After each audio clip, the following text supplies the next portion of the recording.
हाल ही में भारत सरकार ने राज्यसभा में बताया कि भारत में 10 ब्लैक टाइगर मेलानिस्टिक बाघ हैं और सभी विशेष रूप से ओडिशा के सिमलीपाल बाघ अभयारण्य में पाए जाते हैं। साथ ही ओडिशा के मुख्यमंत्री नवीन पटनायक ने मयूरभंज में सिमलीपाल टाइगर रिजर्व के पास दुनिया की पहली ब्लैक टाइगर सफारी की स्थापना की योजना का अनावरण किया है।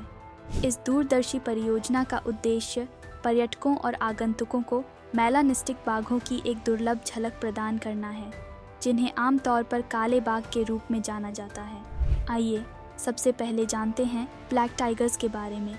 ब्लैक टाइगर्स, जिन्हें मेलानिस्टिक टाइगर्स के रूप में भी जाना जाता है, पैंथेरा टाइग्रिस प्रजाति का एक दुर्लभ रंग रूप है, जो गहरे रंग की धारियों के साथ एक अलग काला रंग इसकी विशेषता है।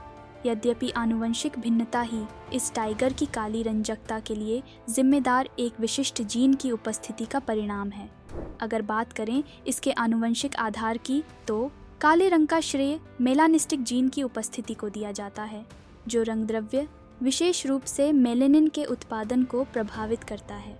जीन ट्रांसमेम्ब्रेन अमीनोपेप्टिडेज क्यू में एक एकल उत्परिवर्तन के परिणामस्वरूप इस टाइगर का रंग काला है। यह जीन माता पिता से विरासत में मिला है और शावक को मेलेनिस्टिक लक्षण व्यक्त करने के लिए दोनों माता पिता से जीन विरासत में मिलना चाहिए।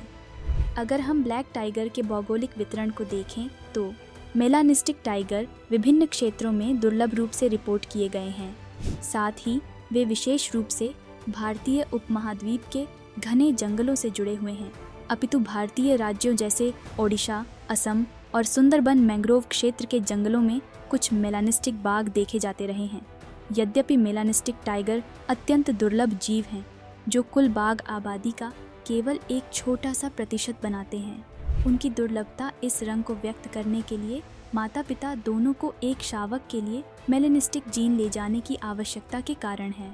गौरतलब है कि अन्य बाघ उपप्रजातियों की तरह मेलानिस्टिक बाघों को निवास स्थान की हानि, अवैध शिकार और मानव वन्य जीव संघर्ष जैसे खतरों का सामना करना पड़ता है।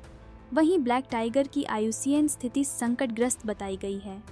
मेलानिस्टिक बाघों का घर सिमलीपाल टाइगर रिजर्व।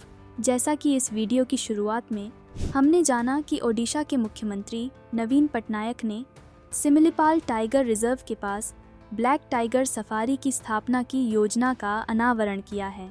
यह दुनिया में अपनी तरह की पहली ब्लैक टाइगर सफारी होगी। हालांकि सफारी बनने के निर्णय के बाद से विभिन्न वन्यजीव विशेषज्ञों और कार्यकर्ताओं की ओर से मिलीजुली प्रतिक्रिया आई है।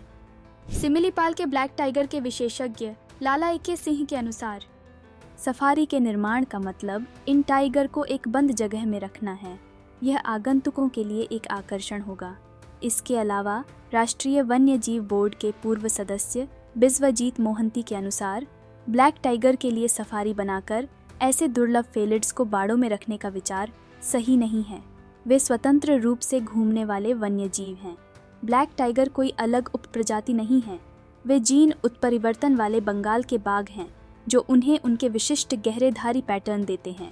उनके अनुसार सिमलीपाल टाइगर रिजर्व के पर्यटक पहले से ही जंगली और मुक्त मेलानिस्टिक बाघों को देख सकते हैं और उनका आनंद ले सकते हैं।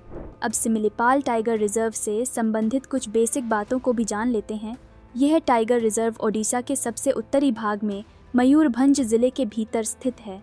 यह ऊंचे पठारों और पहाड़ियों से घिरा हुआ है।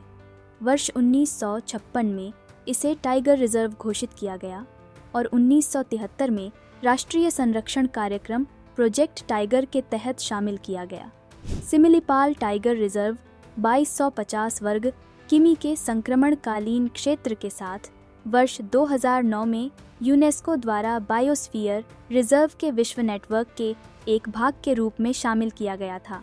यह विभिन्न वन प्रकारों और आवासों का मिश्रण है, जिसमें उत्तरी उष्णकटिबंधीय नम पर्णपाती कुछ अर्ध सदाबहार वनों की उपस्थिति है।